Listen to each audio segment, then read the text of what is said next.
Goeiedag. Ons oordink hierdie week hoe ons as 'n geloofsgemeenskap saam kan bid. Ek wonder wat jou ervaring is van so 'n geloofsgemeenskap wat saam bid. Wat is jou ervaring vir wanneer iemand in jou geloofsgemeenskap in gevaar is? Wat doen die medegelowiges wat jy ken wanneer een in die groep werklik in die moeilikheid is of swaar tye beleef? In Handelinge 12 kry ons 'n eenvoudige antwoord van wat ons moet doen. Ons moet bid. Of dit jou ervaring is of nie, dit is waartoe die Here ons roep. Lees die teks saam met my. Nadat Herodes vir Petrus laat vang het, het hy hom in die tronk gesit en hom deur 4 afdelings van 4 soldate elk laat bewaak. Herodes wou hom na die Paasfees voor die volk bring. So is hy dan in die tronk bewaak. Maar die gemeente het aanhoudend vir hom tot God gebid. Handelinge 12 vers 4 en 5. So hier word 'n prentjie geskets van 'n groep mense wat nie net stil vir hulle self bid nie net 'n vinnige gebedsversoek op 'n groep vinnig deurwerk nie, maar aanhoudend saamkom in gebed. En die gebed van hierdie groep gelowiges het alles verander.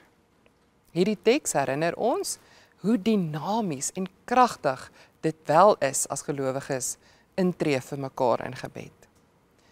Gebed is 'n daad van hoop, van geloof en van onwrikbare verbondenheid aan mekaar en aan God. In vandag se teks lees ons hoe Petrus vasgebind is, maar hoe die gemeente vry was en hulle het hul vryheid gebruik om Petrus te dra.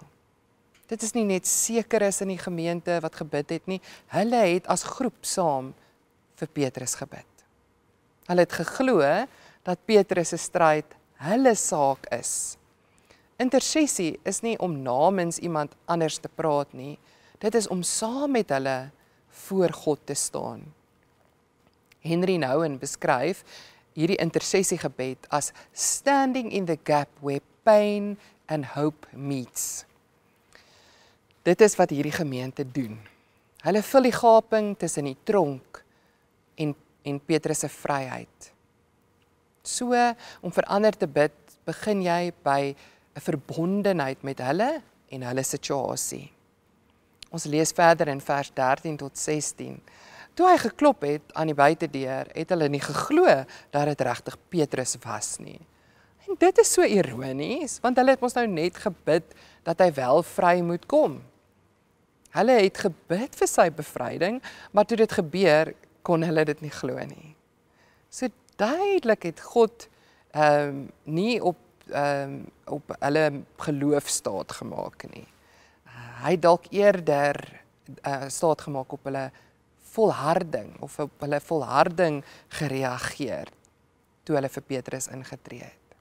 Hierdie groep gelowiges leer ons iets belangrik.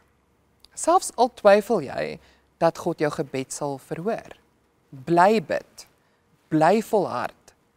Ons word gevra om in die gaping te staan en God te vertrou met wat ook al die uitkoms is. Somtyds bid ons in groot geloof.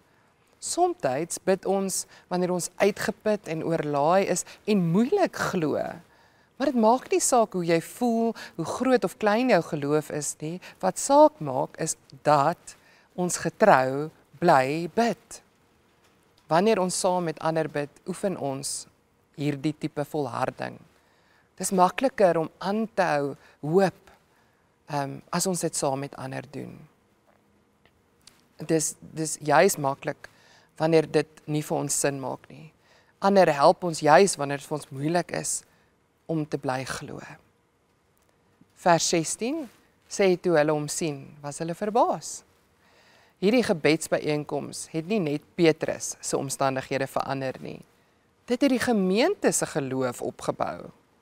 Hulle het eerstehands gesien dat God kan doen wat ons vra, dat hy meer kan doen as wat ons vra. Gebed is 'n dissipline wat nie net dinge vir ons verander nie, maar dinge in ons verander. Intersessie verander meer as net die situasie. Dit vorm ons en dit vorm ook ons saamwees. Dit kweek by ons 'n kultuur van geloof, maar ook empatie en medelee, die gewoonte om ander se saak ons saak te maak. So ek wonder op watter manier bid jy saam met ander vir die in nood. Dalk kan jou klein groep of jou gesin 'n intersessieskring begin. Julle kan begin deur 'n persoon of situasie saam na God toe te dra. Julle kan selfs vir God vra om vir julle mense en situasies uit te wys. Onthou vandag se verhaal. Daardie gelowiges het sonder dat hulle werklik geweet het wat die uitkoms sou wees, nog steeds vir Petrus se bevryding gebid.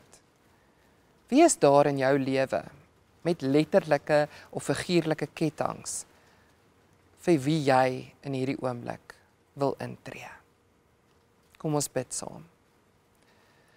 Ag Here, help ons om ons medegelowiges, ons geloofsfamilie se laste te dra deur die hulp wat ons vir hulle kan bied, maar ook Here in gebed.